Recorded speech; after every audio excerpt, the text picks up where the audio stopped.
ये ऐसे स्टूडेंट की वजह से ही हम लोग वायरल नहीं हो पाए। तो फ्री वर्क में ढंग का काम करो। फीवर था तो इसलिए हम मुझे ही जला दिया, दिमाग में भी फीवर आ गया इनके। पढ़ लिया मैं, वो दिखा गए। क्या लिखा है भाई, लाओ। क्या लिखा है? जिंदा जिंदा जला देना अगर बॉटनी में 180 आउट ऑफ 180 ना आए, एनटीए का बाप हूं मैं। फोन ऐसे घुमाए।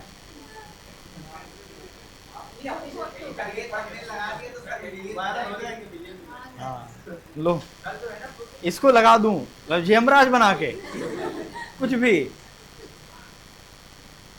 तो एनीवे, एक सेकंड, क्या पढ़ाना था? स्लाइम मोड्स पढ़ाना बाकी है, पढ़ा रहे थे। क्या कहां तक हो गया था?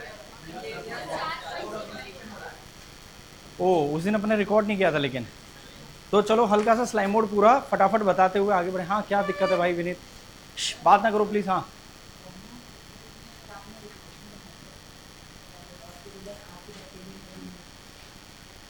किसके? कहाँ दिए हैं?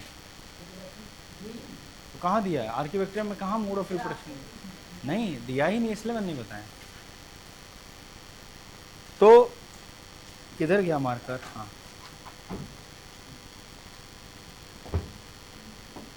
हाँ, तो अपन ने अब बात करनी थी स्लाइम मोल्ड की, राइट?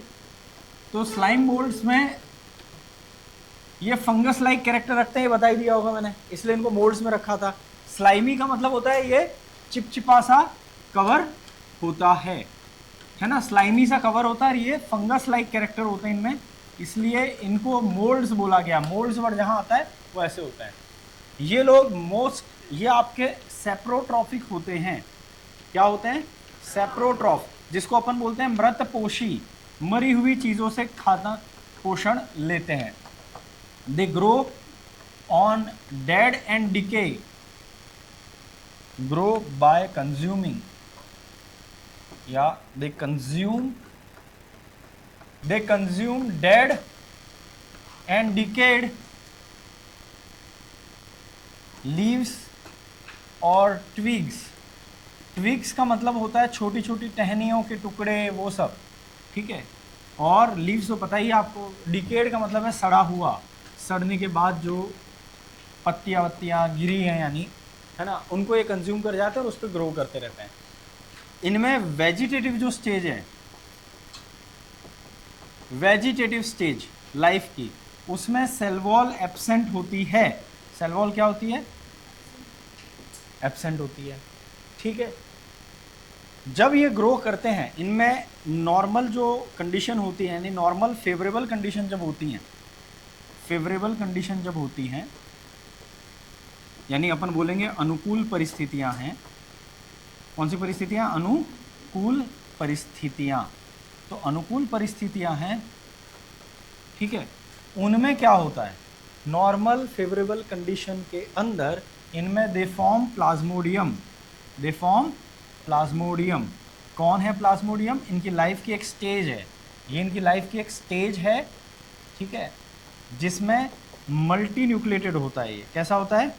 मल्टी न्यूक्लिएटेड, जिसको अपन हिंदी में बोलेंगे बहु केंद्रकीय। बहु के साथ क्या हुआ है? केंद्रकीय है, ठीक है। इसी को आप सीनोसाइटिक कंडीशन भी लिखते रहते हैं। ये कैसे अचीव होती है? Because they grow several feeds in favourable condition by consuming this things, है ना, फेवरेबल कंडीशंस। एंड कैसे ग्रो करते हैं? They grow by karyokinesis but no cytokinesis, no cytokinesis, यानी केंद्रक का विभाजन होता है, ठीक है, केंद्रक विभाजन होता है, लेकिन कोशिका द्रव्य का विभाजन नहीं होता।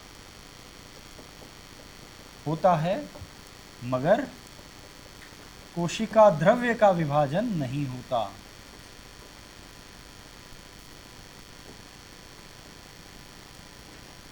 इसी वजह से वो बहुकेंद्र की अवस्था दिखती है, जो अपन डायग्राम के थ्रू अभी मैं आपको समझाऊंगा। तो आप उसके लिए परेशान ना हो, अभी समझा रहा हूं मैं। इसको लिखें और मुझे बताएं।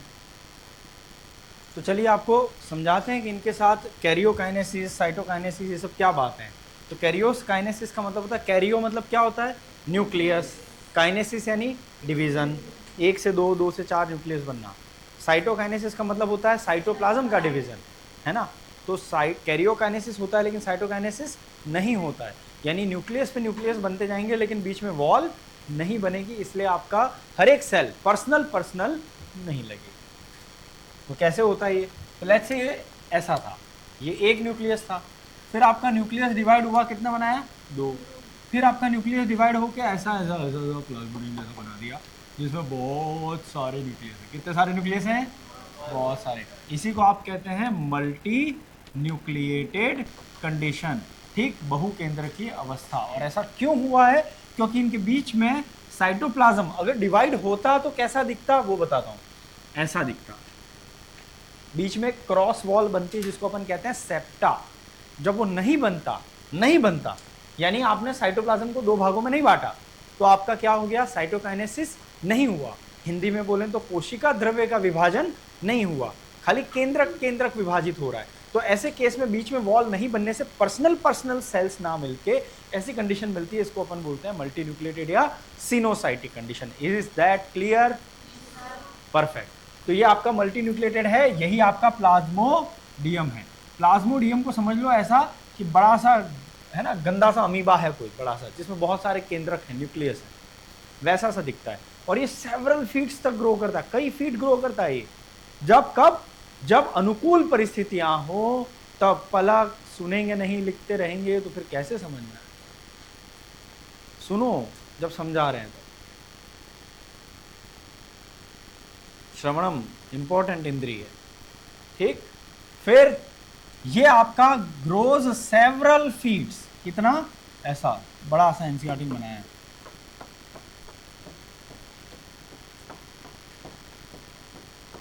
ऐसा ग्रोज सेवरल फीट्स इन अनफेवरेबल कंडीशन, सॉरी अनफेवरेबल, अरे रुक जाओ भाई, कर रहा हूं, फेवरेबल कंडीशन, हाँ, बहुत सारा ग्रो करता है।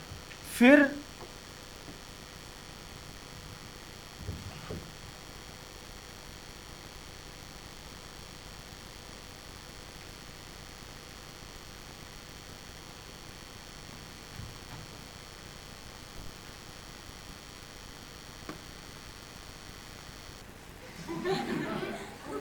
ठीक, अब तुमको लगा मेरे को पता नहीं चला उसका कट गया, पता चलता है, आदमी को पता चलता है। तो अब तो यहां पर ये जो प्लाज्मोडियम है, ठीक, अब इसका क्या होता है देखो, अनफेवरेबल कंडीशन जब आती है, यानी कौन सी परिस्थितियां आएंगी, अरे हिंदी में प्रतिकूल परिस्थितियां, कौन सी, प्रतिकूल परिस्थितियां, ठीक है। जब वो आएंगी तो ये श्रिंक कर जाता है, इसे सू टू सा हो जाता है, कैसा हो जाता है, प्लाज्मोडियम श्रिंक्स, प्लाज्मोडियम श्रिंक्स। अच्छा ये पार्ट तक तो अपना उधर वाले में रिकॉर्ड हो गया था ना, उधर वाले में गंज वाले लेक्चर में, विनीत को पता होगा, विनीत तुमने देखा ही है, हाँ ये हो गया था ना, ठीक है। तो प्लाज्मोडियम श्रिंक करता है और फिर ये मजे की बात बताते हैं, ऐसा स्पोरेंजिया बनाता है और उसमें इसके जो न्यूक्लियस होते हैं उनमें जीवन में पहली बार सेल वॉल आती है, इनके जीवन में भी आती है। तो कई बार आपको लगता है कि हमारे जीवन में वो नहीं आई है, लेकिन कई बार आपको पता चलेगा कि वक्त लगता है, ऊपर वाले के घर देर है लेकिन अंधेर नहीं। तो वहां पर सेल वॉल नहीं थी, सेल वॉल की बात कर रहे हैं ना अपन, तो सेल वॉल नहीं थी, बाद में वो सेल वॉल आई, ठीक है, उनको सुरक्षा मिली, उनको प्रोटेक्शन मिली। इस पूरे जीवन में उन्होंने नहीं देखी थी सेल वॉल, लेकिन अब उनको दिखी सेल वॉल, ठीक है। और कैसी सेल वॉल आई, एकदम टफ, रिजिड, जो इनको सालों साल इनके साथ जुड़ी रहे, सालों तक इनको कुछ ना होने दे, ठीक है। वो वाली सेल वॉल थी। तो यहां से फिर ये मैच्योर होने के बाद इधर से बर्स्ट होता है। क्या होता है? बर्स्ट। और ये बर्स्ट होके यहां से एयर के थ्रू, बाय एयर, एनसीईआरटी लिखता है एयर के थ्रू स्पोर्स आपके जो है वो स्प्रेड हो जाते हैं। ठीक है, ये है स्पोर। और यहां पर है cell wall formed only in which stage?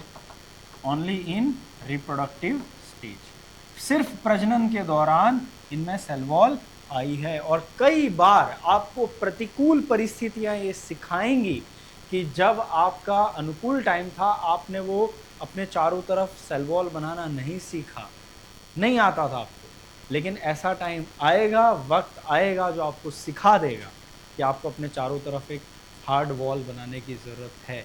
जो ज़िंदगी में नहीं किया वो अब करने की ज़रूरत है। कई बार आपको अपने आप को सरवाइव करने के लिए ये चीज़ करनी पड़ेगी, क्योंकि डेस्परेट कंडीशन में वो कॉल्स लेने पड़ेंगे।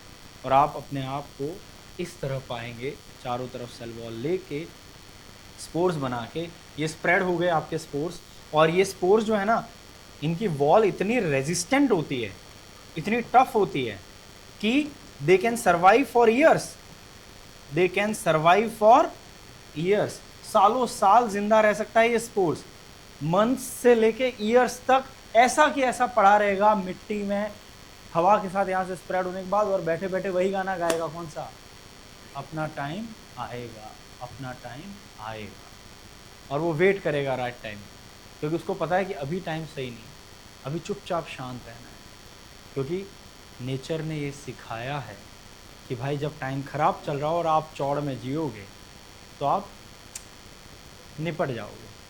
तो सबसे बेस्ट है कि टाइम खराब चल रहा है तो वेट करो, wait for your time, patience रखो। चाहे वो सालों का ही पेशेंस क्यों ना हो, महीनों की बात नहीं है, सालों तक वो पेशेंस रखते हैं। ये नेचर आपको सिखाता है। पेशेंस रखो, कुछ मत बोलो, कुछ मत करो, react, just wait for the right time. और कई बार वो तुरंत नहीं आता है, तो धैर्य की परीक्षा होगी आपकी कि हाँ भाई लंबा वेट करना पड़ा है, लेकिन एक ना एक दिन वो टाइम आता है। और फिर जब टाइम आता है तो ये वापस से ब्लूम करने लगते हैं, ग्रो होने लगते हैं, और वापस से प्लाज्मोडियम बना के कई फीट तक फैलने लगते हैं। लेकिन फिर से प्रतिकूल परिस्थिति आती है। तो टाइम की बेस्ट बात यही है, वो चेंज होता है, वो कभी कांस्टेंट नहीं है। अच्छा टाइम है, ज़्यादा एरोगेंट मत बनो, चला जाएगा। बुरा टाइम है, ज़्यादा दुखी मत हो, वो भी चला जाएगा। यही सत्य है। Only change is constant in this world. So ये स्पोर्ट्स जब फेवरेबल कंडीशन आएगी, यानी अनुकूल परिस्थितियां आएंगी, तब तक सरवाइव करेगा। और उसके बाद ये फिर से ग्रो करने लगेगा। तो मौका मिलता है, वक्त आता है, पेशेंट रहने की ज़रूरत है। स्लाइम मोल्ड जो कि प्रिमिटिव से लोग हैं, प्रोटिस्टा में आते हैं, एक ही कोशिका के बने थे या ए सेल्यूलर टाइप के हैं, वो आपको ये सिखा के जाते हैं। आया समझ में? कोई दिक्कत? ठीक। तो एक बार फिर से देखते हैं क्या हुआ था इनके एपिसोड में। एक न्यूक्लियस था, डिवाइड होके दो बनाए, लेकिन न्यूक्लियस डिवाइड हुआ, साइटोप्लाज्म नहीं हुआ। इसको हम कहेंगे कैरियोकाइनेसिस, साइटोकाइनेसिस नहीं हुआ। कोशिका द्रव्य का विभाजन नहीं हुआ। तो आपके पास बहुत सारे न्यूक्लियस हो गए, बहुत सारे न्यूक्लियस हो गए, फैलता रहा फैलता रहा फैलता रहा। ये सड़ी हुई पत्तियां और टहनियों को पेलता रहा और धीरे धीरे फैलता रहा। लेकिन उसका मतलब है इसके पास खाना अवेलेबल था। तो ये कौन सी कंडीशन थी? फेवरेबल। इसके पास अनुकूल परिस्थितियां थी। जैसे ही परिस्थितियां अनुकूल से प्रतिकूल हुई, वक्त बदला, हालात बदले, जज्बात बदले, और ये सिकुड़ गया बेचारा। अब टाइम खराब चल रहा था, अब ये फैल नहीं पा रहा था, चौड़ में नहीं जी पा रहा था। तो ये श्रिंक हुआ और फिर यहां पर बना एक स्पोरेंजिया। इसको आप क्या नाम देंगे? स्पोरेंजिया, या हिंदी में कहेंगे बीजाणुधानी। ठीक है, बीजाणुधानी, जिसमें क्या बने आपके स्पोर्स, जिसको आप हिंदी में कहते हैं बीजाणु। ठीक है, और इनमें सेल वॉल बनी पहली बार। तो जिंदगी में एसेक्सुअल रिप्रोडक्शन या रिप्रोडक्शन की स्टेज पे पहली बार सेल वॉल देखने के बाद ये यहाँ से निकल गए और फिर वहाँ जाके टप्पा खा के किसी मिट्टी में जाके बैठे रहे, अपने वक्त की तलाशते रहे कि आएगा। राइट? और कितनी मज़े की बात है कि इन्होंने एक स्पोरेंजिया नाम की स्टॉक लाइक स्ट्रक्चर बनाया, एक डंडी बनाई और फिर स्पोरेंजिया से स्पोर्स रिलीज करे। सोचो, इसने तुरंत यहीं से नहीं छोड़े स्पोर, एक स्टॉक लाइक स्ट्रक्चर बनाते हैं ये लोग, फंगाई और ये सब लोग, ताकि थोड़ी सी हाइट दें और फिर स्पोर्स को स्प्रेड करें। तो आपने प्रोजेक्टाइल मोशन तो पढ़ा ही होगा, जब आप हाइट दे के फिर यहाँ से छोड़ोगे तो टप्पा खा के थोड़ा दूर जाने की प्रोबेबिलिटी है, क्योंकि यहाँ फेवरेबल कंडीशन नहीं थी। तो वो चांस ले रहा है कि मैं अपने आप को हवा में ले जाके फिर फेंकूं, ताकि शायद जहाँ टप्पा खा के गिरेगा शायद वहाँ पर पत्तियाँ सूखी हुई पड़ी हो, काश, शायद, इसी पे तो दुनिया टिकी है, उम्मीद, राइट। तो वहाँ जाकर ये शायद का चांस लेता है, क्योंकि यहीं से स्प्रेड करता तो यहीं गिर जाते ना। इसने हाइट ली स्पोरेंजिया बना के। हर चीज़ का कुछ ना कुछ लॉजिक है प्रकृति में, शायद हमें आज नहीं पता हो, शायद हमें पता हो, और ये स्प्रेड होके वहाँ गिरे। तो इन्होंने क्या किया, अगर आप दूसरे एंगल से फिलोसॉफिकली देखें, फलसफा इनके ज़िंदगी का समझें, तो आप ये पाओगे कि यहाँ पे श्रिंक होने के बाद जब इनको पता चलेगा कि हम नहीं जिंदा रह सकते, ये कंडीशन हमारे लिए नहीं है, हम क्या करेंगे फिर? हम क्या खाएंगे, कहाँ से खाओगे? अरे नालायक, बीच में आप बोला ना यहाँ कोहनी से मार रहा है मैंने, और लोग बोलेंगे कि सर कुछ भी बोलना है बोल दो, विनीत मत बोलो, हमको बुरा लगता है। तो अब बोलेगा बीच में तो यहाँ से ये जो है स्पोर्स रिलीज होंगे। इन्होंने क्या गेम खेला, इन्होंने कहा कि ठीक है हम नहीं जिंदा रह सकते ना, हमें श्रिंक करना पड़ रहा है, तो इन्होंने वो गेम खेला कि यार ठीक है हम अपने जेनेटिक मटेरियल को, अपने अनुवांशिक पदार्थों को स्पोर्स में कन्वर्ट करेंगे, उसके चारों तरफ एक वॉल बनाएंगे, अपना सब कुछ लगा देंगे उस वॉल बनाने में और उस न्यूक्लियस को रिलीज करवाने में, और फिर वो न्यूक्लियस कहीं ना कहीं जाके टिका रहेगा ताकि हम चाहे चले जाएं। अब तुम्हारे हवाले डीएनए साथी, वो अपने डीएनए को उनके हवाले करके बाय बाय करके चले जाते हैं, क्योंकि उनको पता है कि वो नहीं जी सकते थे ना। तो वो अपने स्पोर्स के सहारे, रिप्रोडक्शन के सहारे जिंदा रहते हैं, सर्वाइव कर जाते हैं। और इसीलिए एनसीईआरटी सवाल कई बार पूछता है कि nothing lives for ever yet life continues, why? Because of reproduction. कि कोई भी अमर नहीं है, सबको जाना पड़ेगा एक दिन, लेकिन फिर भी जीवन चलता रहता है, निरंतरता में रहता है, क्योंकि आप मर जाओगे लेकिन आप अपने डीएनए को अपने बच्चों के थ्रू जिंदा रखोगे। तो इसीलिए जिंदगी चल रही है, स्पीशीज जिंदा है, पर कोई भी स्पीशीज का प्राणी अमर नहीं है। नोबडी इज इमोर्टल, हम सब मरेंगे, लेकिन आप उसको आगे पास ऑन करके जाते हो। तो यहाँ पर वो पॉइंट भी कनेक्ट होता है कि nothing lives for ever but yet life continues, जिंदगी फिर भी आगे बढ़ती रहती है। आया समझ? क्लियर है? ठीक, लिख लो, बाकी लिखना। अब सोडा वाटर के पास बैठोगे तो हरकतें तो ऐसी होंगी, करेंगे एक्सप्लेन, ठीक है? तो बुलबुले उठते रहते हैं ना उसमें, तो बाय एयर, तो एयर से ठीक है रिलीज हो गए और आपके स्पोर्स बन गए। तो स्लाइम बोर्ड का कोई पॉइंट रह तो नहीं गया भाई, सब कवर हो गए, ठीक? तो आपको वो ध्यान रखना है कि इसमें वॉल, सेल वॉल बनती है, थ्रू आउट लाइफ बनती है, तो आप क्या बोलोगे? ना। कभी नहीं बनती है ये बोलोगे तो फॉल्स, कभी कभी बनती है तो ट्रू, रिप्रोडक्शन के टाइम बनती है तो ट्रू, एसेक्सुअल रिप्रोडक्शन के टाइम बनती है तो ट्रू। ऑन फॉल्स बोला बे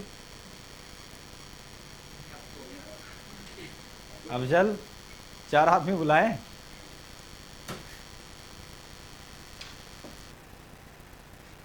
तो तुमको ये इनको जिंदा जलाओ ना, मेरे को क्यों जलवा रहे हो? तो अगला है अपना प्रोटोजुआ। क्या है? जुआ। जुओ यानी एनिमल्स हैं, प्रोटो का मतलब क्या होता है? प्रिमिटिव। तो this people are primitive relatives of animals.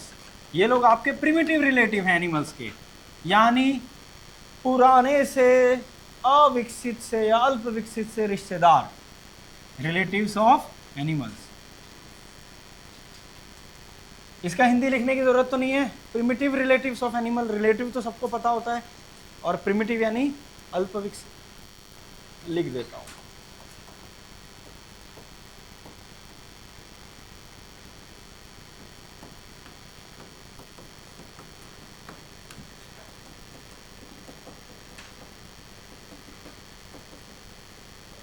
ठीक है, फिर दे आर मोस्टली एक्वेटिक, कहाँ रहते हैं?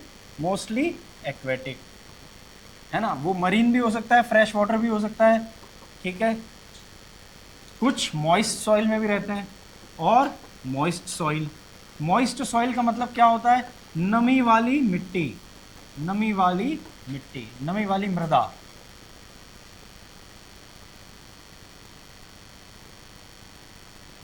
फिर तो मोस्टली एक्वेटिक यानी जलीय होते हैं।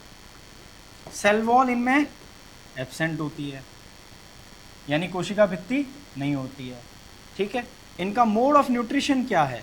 तो मोड ऑफ न्यूट्रिशन इनका यानी पोषण का प्रकार क्या है?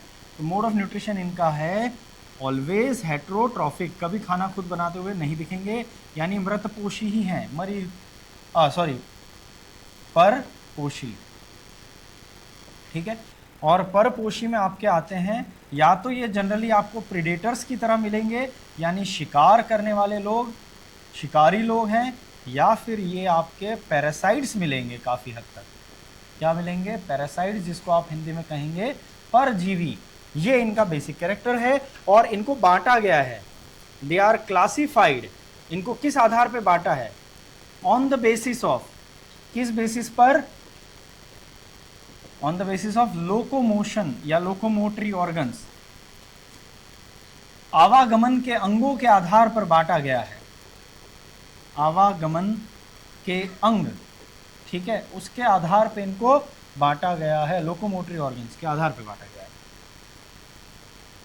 इसको लिखिए, फिर अपन इसके क्लासिफिकेशन में चलते हैं।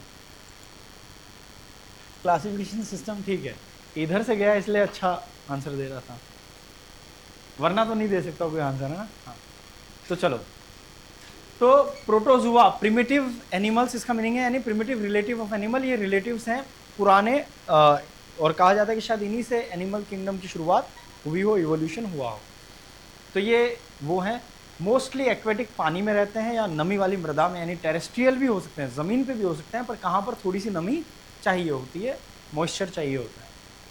सेल वॉल इनमें जनरली एब्सेंट होती है, अपन को पता ही है, तभी तो अमीबा और पैरामीशियम को किस कैटेगरी में रखा था इनिशियली? एनिमल किंगडम में, फिर निकाल के प्रोटिस्टा में डाला। लॉजिक याद आ रहा है? वहाँ पे लिखा हुआ है कि इनमें सेल वॉल नहीं है।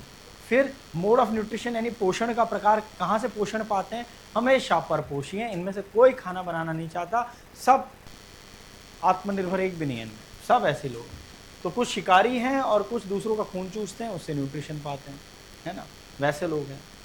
जनरली इनको क्लासिफिकेशन 4 तरह से किया गया है, लेकिन उसका आधार क्या है क्लासिफिकेशन का? तो क्लासिफिकेशन का आधार इनका है, क्या है? लोकोमोटरी ऑर्गन यानी आवागमन के अंग। क्या है? तो एक बंदे में सीलिया प्रेजेंट है, एक बंदे में फ्लैजिला प्रेजेंट है, एक में सूडोपोडिया प्रेजेंट है, और एक में कुछ नहीं, चौथा स्पोरोजुअन्स जो हैं उनमें कुछ नहीं। ठीक, आया समझ? कोई दिक्कत? बताएं एक एक आदमी के बारे में थोड़ा थोड़ा सा, ठीक है। तो पहला आदमी इन्होंने कौन सा दिया? ये बचपन से आप पढ़ते आ रहे हो, अमीबॉइड पीपल, अमीबॉइड प्रोटोजुअन, है ना। तो इसमें एग्जांपल पहले लिख दो, अमीबा एंड पैरामीशियम, पैरामीशियम, ठीक है, अमीबा और पैरामीशियम, सॉरी सॉरी सॉरी, क्या करता हूँ, एंट अमीबा, एंट अमीबा। कॉफ़ी मंगवा लेते हैं, वक्त हो गया है, इतनी देर की बैटरी थी हमारे पास। अमीबॉइड में अमीबा और एंट अमीबा, तो इनमें ये एक्वेटिक हैं, फ्रेश या मरीन दोनों पानी में पाए जाते हैं, ठीक है। मरीन फॉर्म्स जो होती हैं उनमें सिलिका शेल प्रेजेंट होता है, जो इनकी मरीन वाली यानी समुंदर वाले अमीबा हैं उनमें शेल प्रेजेंट है ऑफ सिलिका। इसका शेल होता है सिलिका, तो उसको क्या करता है? प्रोटेक्ट करता है, ठीक है, सिलिका का शेल होता है जो उसको प्रोटेक्ट करता है। उसके बाद ये लोग डिजीज़ भी कॉज करते हैं, जिसका नाम है अमीबॉयसिस, जिसमें आपका पेट खराब होता है, यानी दस्तें लग जाती हैं। दस्त हम जानते ही हैं प्लूरल होता है हमेशा, जब भी आता है बहुवचन में ही आता है, तो हो जाता है। उसके बाद डिजीज के बाद इनके सूडोपोडिया पे चलते हैं, जिनको हिंदी में अपन कहते हैं पश्चपाद। क्या बोलते हैं इनको? पश्चपाद। पाद यानी पैर, पश्च यानी पश्च नहीं, जूठे पाद। ठीक है, पश्च तो पीछे हो जाएगा, सॉरी। तो जूठे पाद यानी इनके पैर जो है वो जूठे हैं, फॉल्स है। हिंदी में, इंग्लिश में अपन कहते हैं फॉल्स फीट। क्या काम करते हैं? They capture food. क्या बोलते हैं? Capture food. इस प्रोसेस को अपन कहते हैं फैगोसाइटोसिस। नाम तो सुना ही होगा। फैगो का मतलब होता है consuming solid food particle, solid food taken inside. Cytosis का मतलब है टेकन इनसाइड, टेकन इनसाइड। ठीक है, दूसरा ये काम क्या करते हैं? दूसरा काम इनका है लोकोमोशन। आवागमन में भी मदद करते हैं और फूड को भी कैप्चर करने में मदद करते हैं। चाहो तो अमीबा ऐसा बना दो, यहाँ पे कुछ खाना बना दो अलग कलर में, ये खाना है, धीरे धीरे धीरे उस खाने को ये अंदर ले लेते हैं और डाइजेस्ट करके न्यूट्रिशन पा लेते हैं। ठीक है, ये खाने को अंदर लेना, ये कप शेप स्ट्रक्चर बना के, इसी प्रोसेस को अपन क्या बोलते हैं? फैगोसाइटोसिस। एक टर्म आती है पिनोसाइटोसिस, उसका मतलब होता है सेल का पीना, पीने बैठ जाता है सेल। ठीक है, यानी सेल ड्रिंकिंग की हैबिट रखता है, उसके अपन बोलते हैं पिनोसाइटोसिस। इजी है, फैगो के लिए होता है सॉलिड फूड और पीने बैठता है तो अपन बोलते हैं पिनोसाइटोसिस। सिंपल, याद रहेगा ना, पीने का मतलब वो है, उधर नहीं, साकी पे नहीं जाना। ठीक, तो ये आपका अमीबॉइड हो गए पूरे, लिख लो। आगे बढ़ेंगे फिर अपन दूसरे बंदे पे। आज ये आपका खत्म हो गया, प्रोटिस्टा खत्म हो जाएगा। तो अमीबॉइड प्रोटोजोन हो गया, सिंपल सा है, कुछ इसमें है ही नहीं। सूडोपोडिया होते हैं, सूडोपोडिया दो काम करते हैं, खाना भी कैप्चर करते हैं, जिसको आप फैगोसाइटोसिस कहते हो। सॉलिड फूड को अंदर लेना फैगोसाइटोसिस, लिक्विड फूड को अंदर लेना पिनोसाइटोसिस। पीने वाला प्रोसेस पिनोसाइटोसिस, याद रहेगा। तो दोनों काम करता है, लोकोमोशन भी करने में मदद करता है और खाना पकड़ने में। अमीबॉइसिस में आपको दस्तें लग सकती है, शैल ऑफ सिलिका, एक्वेटिक। ठीक, चलो अब अगले बंदे में चलते हैं। दूसरा आदमी कौन है अपना? फ्लैजिलेटेड। देखो फ्लैजिलेटेड के बारे में भी वही कहानी है, कॉमन ऊपर के दो पॉइंट है कि एक्वेटिक होते हैं मोस्टली, और मोस्टली पैरासाइट या प्रेडेटर की तरह होते हैं, वो सब कॉमन पॉइंट है। अपन सीधे काम के बाद डिफरेंशिएटिंग फैक्टर लिख देते हैं, जो कि है एग्जाम्पल है इनमें ट्रीपेनोजोमा। ये बीमारी कराता है जिसमें स्लीपिंग सिक, इसकी मुझे जरूरत है इन्फेक्शन कराने की, नींद नहीं आती, यही काट ले एक दिन नींद तो आए। स्लीपिंग सिकनेस, बहुत नींद आती है इसमें लोगों को, इस बीमारी में। ठीक है, बाकी आप पढ़ोगे जूलॉजी में डिटेल, इसलिए अपन इसको यहाँ नहीं छेड़ रहे हैं, क्योंकि वो छेड़ेंगे ही, दो आदमी छेड़े अच्छी बात नहीं है। तो फ्लैजिलेटेड में ये लोग होते हैं, फ्लैजिला होता है इनमें। ठीक है, हिंदी में लिख देंगे कशाभिका इनमें प्रेजेंट होती है। और फ्लैजिला जो होता है वो ओनली लोकोमोशन में मदद करता है। किसमें? Only locomotion, not for food capture, खाना कैप्चर करने के लिए नहीं है ये आदमी। ठीक है, तीसरा आ जाता है सीलिएटेड प्रोटोजोन, जिनमें सीलिया प्रेजेंट होता है, जिसको अपन कहते हैं पक्षाभ या पक्षाभिकाएं। ठीक है, तो इनका एग्जाम्पल है पैरामीशियम। पैरामीशियम लोग जो होते हैं, इनमें सीलिया प्रेजेंट ऑन एंटायर बॉडी, पूरे शरीर पे इनके सीलिया यानी हेयर लाइक स्ट्रक्चर होते हैं। आप इनको प्रोटोजुआ का अनिल कपूर बोल सकते हैं। और ये लोग जो सीलिया वाले हैं, इसका दो काम होता है, लोकोमोशन में भी मदद करता है सीलिया, यानी आवागमन में भी मदद करता है, और दूसरा सीलिया फूड कैप्चर में भी मदद करता है, हेल्प्स इन फूड कैप्चर, खाना कैप्चर करने। में भी मदद करता है। ठीक है, ये सिलिएटेड हुए। कैसे करता है अभी मैं आपको आगे लिखवाता हूँ। इस पे एक पॉइंट है जो एनसीईआरटी की लाइन में है। मैं एक रुक जाओ, थोड़ा लिखना अभी रुक जाओ, मैं वो कवर कर लेता हूँ सिलेटेड और इसको खत्म कर देते हैं। आप एक साथ लिख दो फिर, ठीक है। अभी ये अपन इसको बना लेते हैं पैरामीशियम को। स्लीपर चप्पल होती है ना, वो बाथरूम चप्पल, वैसी शक्ल है इनकी, ठीक है। स्लीपर लाइक बॉडी, पूरे शरीर पे। एक तो यहाँ पर हमको अच्छी चीज़ सिखाई है महात्मा हनी सिंह ने, पानी बना देते हैं, और वो पानी कैसा होता है उन्होंने सिखाया ही हमें। ब्लू है पानी, पानी। फिर इधर माना कि इधर क्या है, फूड है। क्या है ये, फूड है। और इस पानी को अपन बोलेंगे वाटर, फूड लेडन वाटर। क्या बोलेंगे, फूड लेडन वाटर, यानी पानी जिसमें खाना तैर रहा है, जिसमें खाना पड़ा है। एनसीईआरटी ने ऐसी लैंग्वेज लिखी है, इसलिए मुझे टुकड़े टुकड़े में संधि विच्छेद करना उस लैंग्वेज का, क्योंकि ये अच्छे खासे इंग्लिश मीडियम के स्टूडेंट भी परेशान रहते हैं। तो हिंदी वाले भाई लोग तो लाजमी है परेशान होना, सब परेशान रहते हैं कि इसमें सर क्या लैंग्वेज लिखी है कि cilia present on the body of paramecium steers the food towards gullet, steers the food laden water towards the gullet and then they digest it. तो पहले तो आपको समझना है कि सीलिया प्रेजेंट है पूरी बॉडी पे, ठीक, बना लेते हैं। आओ इनके ऊपर अपन बना लेते हैं सीलिया।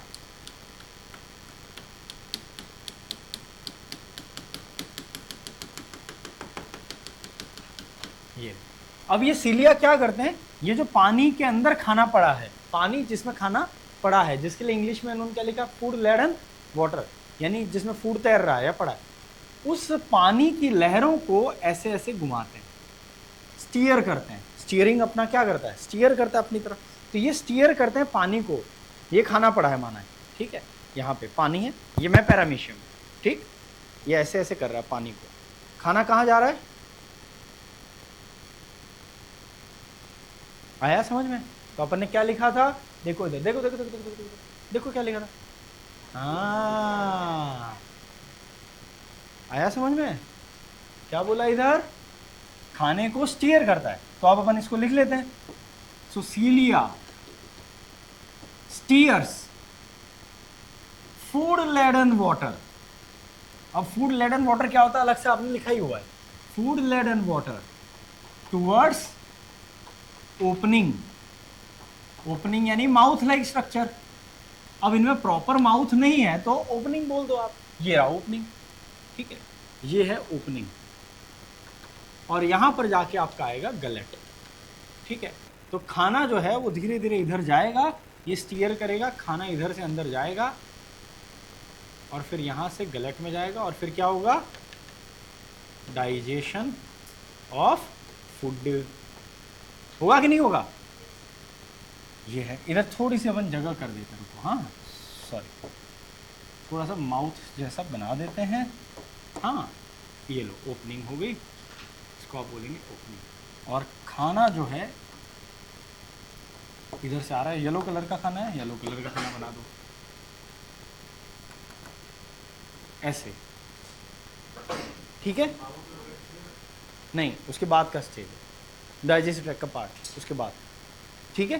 तो पहले माउथ लाइक ओपनिंग में गया, फिर उसके बाद गलेट में गया, फिर वो डाइजेशन हुआ, उसको न्यूट्रिशन हुआ। तो ये लोग क्या करते हैं, सीलिया स्टीयर करता है, वापस समझा रहा हूं किसको, पानी को, पानी को करता है जिसमें खाना पड़ा हुआ है। तो फूड लेडन वाटर को स्टीयर करता है कि वो पानी किस तरफ जाए, उसके ओपनिंग माउथ की तरफ जाए, माउथ जैसे पार्ट पे जाए, और फिर वो गलेट में जाए और फिर उसका डाइजेशन हो। आई बात समझ। अब उस लैंग्वेज से किसी को परेशानी होगी कि नहीं होगी, नो, वेरी गुड, बहुत अच्छी बात, समझ में आ गया। ये डायग्राम से भी पूरा क्लियर है, वेरी गुड। तो ये पैरामीशियम की सीलिया, अगेन यहां पर अब फोकस करने की जरूरत है। सीलिया को देखो, 3 बंदे पढ़ लिया अपन ने, सीलिया को देखो, फूड कैप्चर करवा रहा है, इतना लंबा चौड़ा एक्सप्लेन किया, करवा रहा है, लोकोमोशन में तो मदद करेगा ही। सूडोपोडिया को देखो, फूड कैप्चर कराता है, फैगोसाइटोसिस अमीबा में कराता है, और मूवमेंट में भी मदद करता है सूडोपोडिया से, राइट। उसके बाद फ्लैजिला को देखो, क्या कराता है, ओनली फूड कैप्चर नहीं कराता। तो वहां पर सवाल बन गया ना। तो कल को बोले कि locomotory organs of protozoa always help in locomotion and capturing the food. False है। आधा सच है लेकिन आधा गलत है। फ्लैजिला के केस में गलत है, बाकी के केस में सही है। आई बात समझ में? या क्लैरिफाई करके पूछें कि स्पेसिफिक में कि flagella, cilia and pseudopodia they all help in capturing food as well as locomotion. गलत, दे ऑल बोल दिया है, ऑल के लिए स्टेटमेंट है तो फॉल्स है। दे मे बोला होता तो बात अलग है, ऑल बोल दिया, हमेशा बोल दिया, गड़बड़ हो जाएगा। ठीक है। Flagella helps in capturing food and locomotion like cilia. True और फॉल्स? फॉल्स है ना? क्लियर हुआ? क्योंकि कुछ लोग क्या सोचते हैं, सर सीलिया और फ्लैजिला में क्या ही फर्क है, दोनों सेम काम करते हैं, बस फ्लैजिला थोड़ा ज्यादा लंबा होता है, सीलिया छोटा होता है, साइज का ही फर्क है बस, तो और तो क्या है? नहीं, फंक्शन में फर्क है। जहां भी फ्लैजिला आ रहा है वो सिर्फ लोकोमोशन कराता है, cilia can help in capturing the food. दूसरा एक पॉइंट बताता हूं, इन जनरल आप देखोगे तो cilia is the character of eukaryotic cell, flagella is the character of prokaryotic cell also. ठीक है। फ्लैजिला जनरली आपका प्रोकैरियोट में, सीलिया नहीं है, फ्लैजिला। इनमें अपने पास फ्लैजिला और सीलिया दोनों हो सकते हैं यूकैरियोट्स। आई बात समझ में?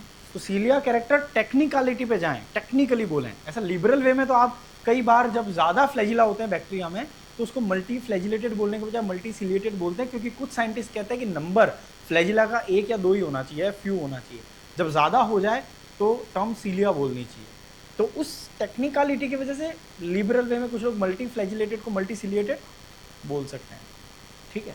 But otherwise cilia term is dedicated for eukaryote. Eukaryote आया समझ में? ये सब यूकैरियोट ही पढ़ रहे हो आप, तो यहाँ सीलिया हो सकता है। तो कल को बोले कि एक बैक्टीरिया था जिसमें ऐसा बहुत सारा ऐसा बना दें हेयर लाइक स्ट्रक्चर, बोले ये मल्टी सीलिएटेड है, तो क्या करेक्ट है? Multi flagellated. ठीक है, वैसा। नाउ क्या बताना था, ये पॉइंट हो गया। अब लास्ट वाले पे चलते हैं, उसको भी वाइंड अप करते हैं, फिर आप एक साथ लिख लो। लास्ट वाला बंदा अपना कौन है? स्पोरोजुअन्स, है ना?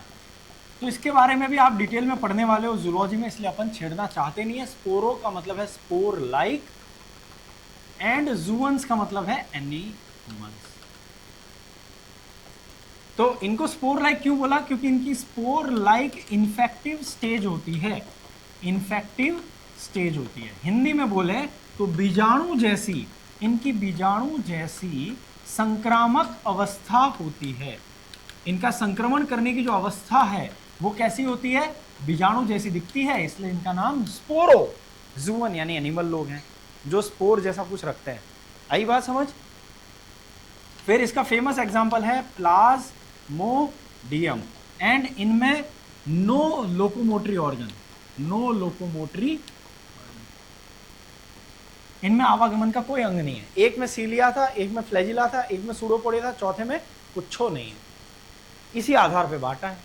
तो कल को पूछें कि protozoas are classified on the basis of pigments, cell structure, है ना, एक्सटर्नल अपेंडेजेस और सेल वॉल। तो क्या बोलोगे? सर सेल वॉल इनमें नहीं होती, आपने ही पढ़ाया था सेल वॉल नहीं होती, तो इनको एनिमल किंगडम में रखा था। सेल वॉल राइट है ना? नहीं, एक्सटर्नल अपेंडेजेस, क्योंकि सेल स्ट्रक्चर वाले चैप्टर में फ्लैजिला, सीलिया किस में रखे गए हैं? सेल के एक्सटर्नल अपेंडेजेस में। तो रिश्ता वही, सोचने। तो कैसे सोचना है एनसीईआरटी के बारे में? विद इन एनसीईआरटी सवाल है, लेकिन लगेगा कि आया नहीं, ऐसे सोचना पड़ेगा। आई बात समझ? कोई दिक्कत यहाँ पे? एक ही आदमी को नो, बाकी को है कोई दिक्कत? ठीक, गुड। तो कोई लोकोमोटरी ऑर्गन नहीं है, स्पोर जैसी इन्फेक्टिव स्टेज है। प्लाज्मोडियम, प्लाज्मोडियम क्या कराता है? मलेरिया। अफ्रीका में तो इनका आतंक ही आतंक है। इसमें पी वाइवेक्स करके जो होता है वो मोस्ट कॉमन मलेरिया वाला पैथोजन है, और फल्सीपेरम है वो आपका मोस्ट घातक है ना? ये आपका क्या है? लीथल, घातक, जानलेवा। ठीक है, आगे आप पी लगा दो। ठीक, इतना अभी बताएंगे, बाकी आप इसकी पूरी लाइफ साइकिल पढ़ते ही हो जूलॉजी में, है ना? और वो सिग्नेट रिंग और वो आता है, सिग्नेट रिंग स्टेज नहीं पढ़ोगे आगे जाके। चलो, तो ये हो गया आपका पूरा की पूरा प्रोटोजुआ। क्या पढ़ा आपने प्रोटोजोआ में? अमीबा एंड अमीबा पानी में रहते हैं, मरीन फॉर्म में सिलिका का शेल है। तो कल को आपको पूछे कि all amoeba have silica shells, no, only marine form के लिए एनसीईआरटी ने लिखा है स्पेसिफाई करके, राइट। फिर डिजीज अमीबोइसिस, जिसमें पेट में गड़बड़ होगी, दस्ते लग जाएंगी, है ना। जूठे पैर होते हैं जो कि दो काम करते हैं, खाना कैप्चर कराते हैं, लोकोमोशन करते हैं। खाना कैप्चर करने को अपन बोलते हैं फोटोसिंथेसिस। फिर दूसरा flagellated trypanosoma disease, sleeping sickness, कशाभिकाएं या फ्लैजिला प्रेजेंट है, सिर्फ लोकोमोशन कराते हैं, खाना कैप्चर करने में मदद नहीं करते हैं। ट्रिपेनोसोमा फेमस एग्जांपल है। सिलिएटेड पक्षाभिकाएं, पैरामीशियम फेमस एग्जांपल है, पूरी बॉडी पे सिलिया होते हैं, लोकोमोशन करने में मदद करते हैं, खाना कैप्चर भी करवाते हैं। कैसे करवाते हैं पूरा डिटेल में अपने समझा ही दिया था, ठीक है। और इनका चप्पल जैसी, बाथरूम चप्पल जैसी शक्ल होती है। स्पोरोजुअन, स्पोर लाइक संक्रामक अवस्था है, इन्फेक्शन वाली स्टेज, स्पोर जैसी दिखती है, इसलिए नाम स्पोरोजुअन है। फेमस एग्जांपल प्लाज्मोडियम है जो कि मलेरिया कराता है, ठीक है। मलेरिया अफ्रीका में बहुत ज्यादा है। सबसे कॉमन वाला मलेरिया है वाइवेक्स वाला, और सबसे घातक वाला फल्सीपैरम है, ठीक। और इनमें कोई लोकोमोशन के अंग नहीं होते, ना सीलिया ना फ्लैजिला, कुछ नहीं होता, ठीक है। एक भी दिक्कत इसमें है। बाकी प्रोटोजोआ से रिलेटेड डिजीज वाला पार्ट क्रूशियल है, जो मैं नहीं छेड़ रहा हूं, क्योंकि वो human health and disease chapter पूरा आपका आ रहा है सिलेबस में, जूलॉजी में, वहाँ सर पढ़ाएंगे। तो इनके अंदर की जो डिजीज है मैं उसमें ज़्यादा डिटेल में कभी नहीं जाता, क्योंकि वो टाइम वहाँ पे सर को भी लगाना ही है, तो हम डबल टाइम वेस्ट क्यों करें, और अपन चुपचाप फंगाई में आगे बढ़ जाएंगे। अब अपन आ गए तीसरे किंगडम पे, जिसका नाम है फंगाई। उसके बारे में चर्चा करने वाले हैं बहुत जल्दी। इसको लिख लो, वाइंड अप करते हैं।